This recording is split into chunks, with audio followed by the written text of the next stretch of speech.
the Dragon Kingdom.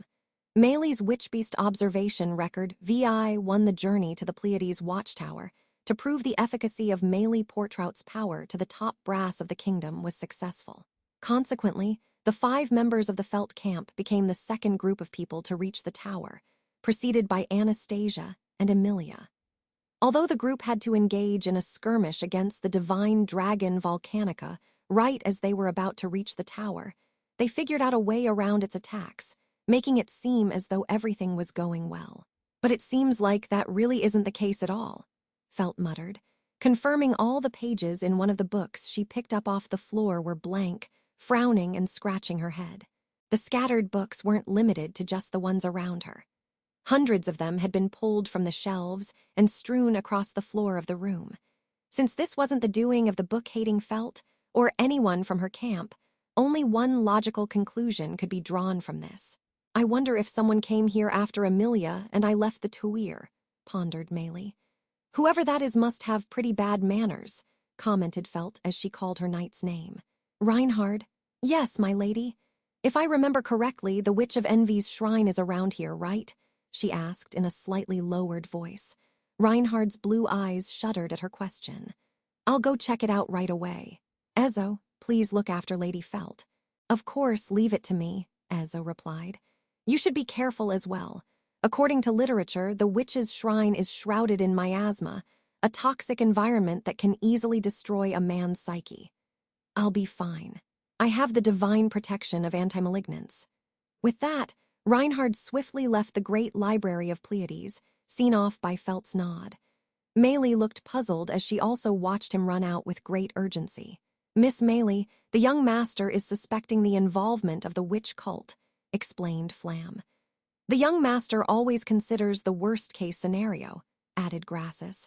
The witch cult, I see, that makes sense, Meili said, seemingly convinced. She finally understood what Felt and the others were talking about in their short communication. There's a really good chance the person who snuck in here is someone from the witch cult who wants to release the Witch of Envy that's sealed in the shrine. The Pleiades watchtower was originally built to survey the shrine that seals the Witch of Envy in the far eastern land. Sandtime and the Sage were also part of an effort to prevent anyone from reaching it. As a result, these mechanisms successfully kept the members of the witch cult away. However, nothing was stopping them anymore. The only thing that bothers me is how quickly they were able to take action, Felt thought. But then again, this is the chance of a lifetime for the witch cult. Besides, they're a bunch of loonies who'll do anything. I wouldn't be surprised one bit if they had a member who watched the desert all day long just to check if the sandstorm ever dies down, albeit that thought creeps me out. I completely agree, Ezo said. So what should be our next move, Miss Felt? Are you asking me whether we should investigate the matter or retreat? Felt asked with her arms crossed. Yes, Ezo nodded. With an intruder likely in the tower, either one of the two options Felt suggested seemed like the natural courses of action they could take. Felt glanced at Meili as she considered her options. She wasn't looking for advice from her, but her eyes wandered towards the young girl as she considered her position in the bigger picture. As mentioned earlier, Meili had already proven her worth as soon as the party reached the tower. In other words, she no longer had any reason to stick around now that she had achieved her objective. But she also can't cross the desert alone, so I guess she has no choice but to follow our lead. While Felt concluded her thoughts, Meili felt something on her head. Miss Minnie Crimson Scorpion, she said, calling on the mini crimson scorpion that had crawled out of her blue hair, clicking its pincers at something as if to intimidate an imminent threat. Wondering what it was being so aggressive for, Meili turned her attention towards where the scorpion was looking. There, she saw a white bird perched quietly atop a bookshelf. She widened her eyes, gulping in surprise. Flam! Grassus! Felt quickly yelled, also noticing the bird. The girls reacted swiftly to their mistress's voice. As one of them made a foothold with her hands, the other kicked off of it, darting towards the bookshelf. The whole movement was coordinated so smoothly, despite having no time to discuss it, that it was as if they were one entity.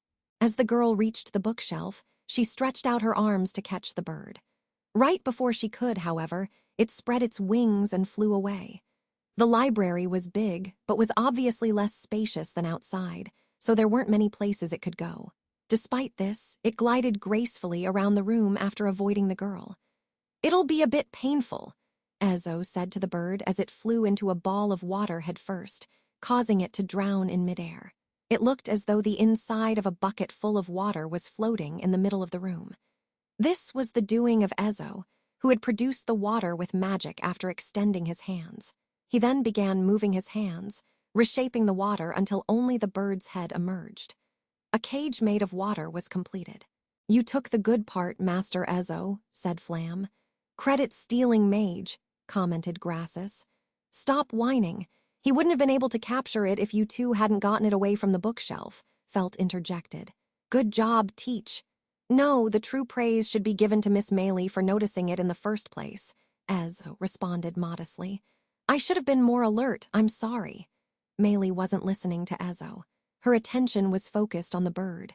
She was obviously surprised to find a bird in the library, but that wasn't all, and Felt picked up on it.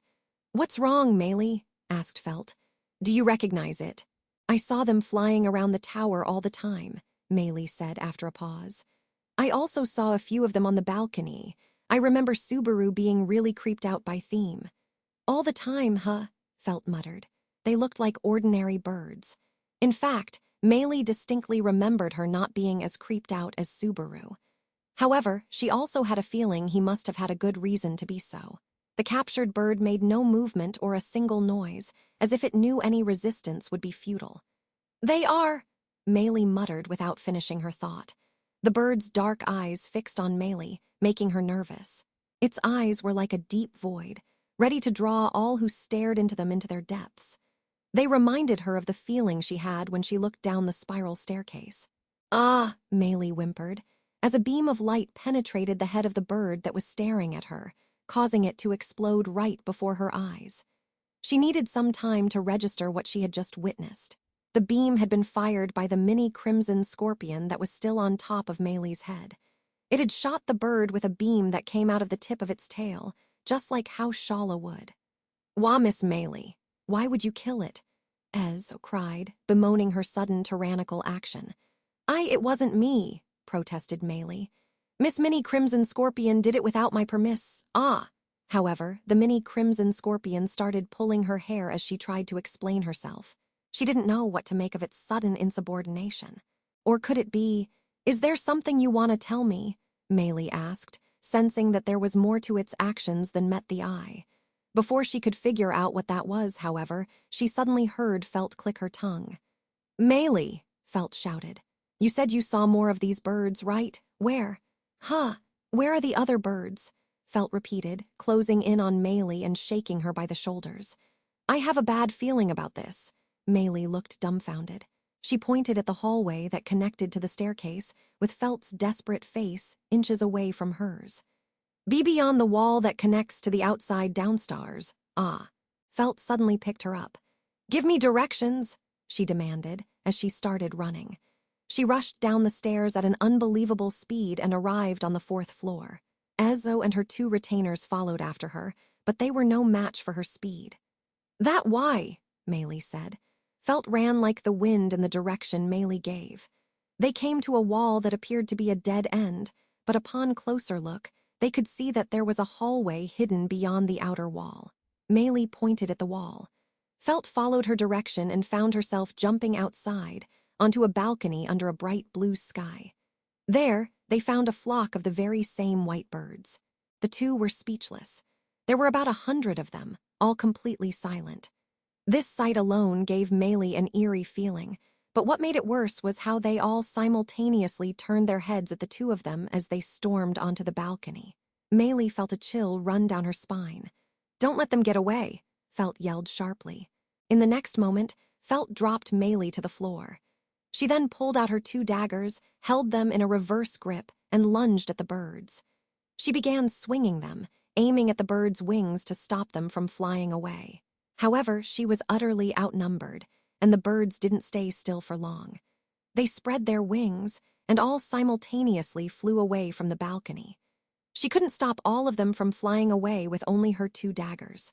"El Huma," Ez chanted as he arrived at the scene, carried by Flam and Grassus. He quickly understood what Felt was intending to do and offered assistance with his magic. His magic froze the birds in midair, locking them each in pebbles of ice. However, he couldn't catch them all, only managing to get around half. "Shit, I didn't want to resort to this," Felt yelled, gritting her teeth, sensing that they wouldn't be able to capture all the birds. She sheathed her daggers and took out a black object. In the next instant, the divine dragon appeared in the sky above the balcony, causing a whirlwind around him. "I am Volcanica. In accordance with the ancient covenant, the will of thee who hath reached the top shall be questioned." In awe of the sudden appearance of the divine dragon, Meili and the rest were at a loss for words. Felt pointed at the sky. "Volcanica, don't let a single one of them escape." Volcanica said nothing. "Please," Felt pleaded. Volcanica finally lifted his head, taking in the sight of the tiny creatures flying all around. "Thou, who hath reached the top of the tower, step forth onto the first floor, almighty petitioner." After making a one-way statement as usual, the dragon launched a breath attack all around his vicinity. Its devastating power was more than enough to incinerate all the poor birds.